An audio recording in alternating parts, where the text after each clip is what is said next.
বাড়িতেই প্রায় ৬০ থেকে ৭০ পিস ফুচকা তৈরি করলাম। সবাই মিলে একসাথে আনন্দ করে খেলাম। ৬ থেকে ৭ টা ফুচকার দামই নেয় ৳৫০। আসসালামু আলাইকুম, সবাই কেমন আছেন? ফুচকা তৈরি করার জন্য যেসব উপকরণ লাগবে, কিছু ময়দা লাগবে, সুজি লাগবে, ক্রিস্পি হওয়ার জন্য চালের গুঁড়া লাগবে, তেল লাগবে আর ডাল মাখনা লাগবে। একটা পাত্রে অল্প পরিমাণ ময়দা ঢেলে নিয়েছি।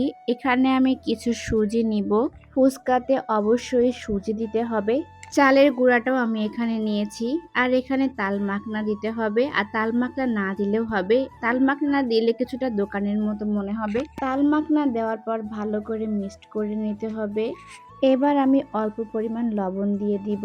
লবণ দেওয়ার পরে এটাকে ভালো করে আবার মিক্সড করে নেব আটার সাথে। এখানে অল্প পরিমাণ সয়াবিন তেল দিতে হবে। সয়াবিন তেল দেওয়ার পরে আটাটা ভালো করে মিক্সড করে নিব। আর এখানে কিন্তু অবশ্যই মিক্সড না করলে চারিদিকে ভালো করে তেল লাগবে না।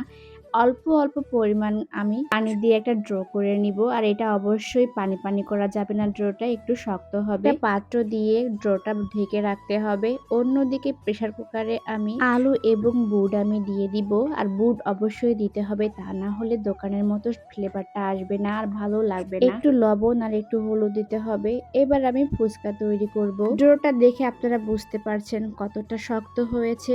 এটাকে এখন আমি বেলে নিব রুটি শেপ করে। অল্প পরিমাণ তেল দিয়ে রুটির চারিপাশে তেলটা ভালো করে মেখে নিব। এবার আমি একটা পাত্রে রুটিটা রেখে দিব। তারপর আমি আরো একটা রুটি তৈরি করব।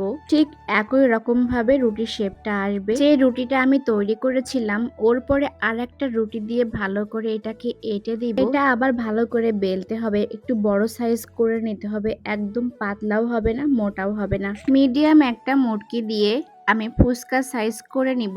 এভাবে প্রত্যেকটা ফুচকা তৈরি হয়ে যাবে। অবশ্যই আপনারা একদিন ট্রাই করে দেখবেন বাড়িতে আমি একদমই হোমমেড ভাবে তৈরি করেছি। ফুচকাগুলো ছাড়াতে একটু সময় লাগে। এই তো সবগুলো ফুচকা রেডি হয়ে গিয়েছে।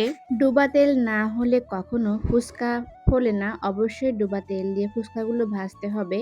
আমি এগুলো ভেজে নিয়েছি আর সবগুলো অবশ্যই লাল করে নিতে হবে। ফুচকাগুলো আমি রেডি করে ফেললাম। এই ফুচকাগুলোর সাইজটা একটু ছোট হয়েছে। এগুলোর সাইজ আমি একটু ছোট করেছিলাম কারণ বাচ্চারা খাবে সেজন্য।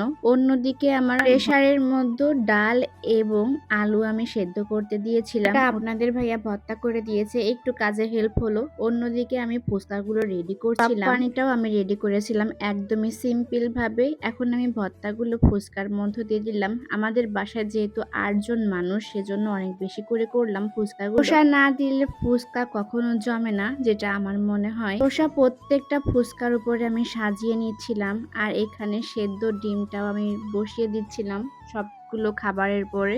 একটু সাজিয়ে না দিলে সুন্দর দেখা যায় না। বাসার সবাই ফুচকাগুলো খেয়ে অনেক বেশি প্রশংসা করলো। আর খেতে তো অনেক বেশি ভালো লেগেছে। খাওয়া ভিডিওটা আপনাদের সাথে শেয়ার করলাম না, কেমন হয়েছে অবশ্যই কমেন্টে জানাবেন। বাড়িতে অবশ্যই একদিন ট্রাই করবেন। আজ এই পর্যন্ত, সবাই ভালো থাকবেন। আল্লাহ হাফেজ।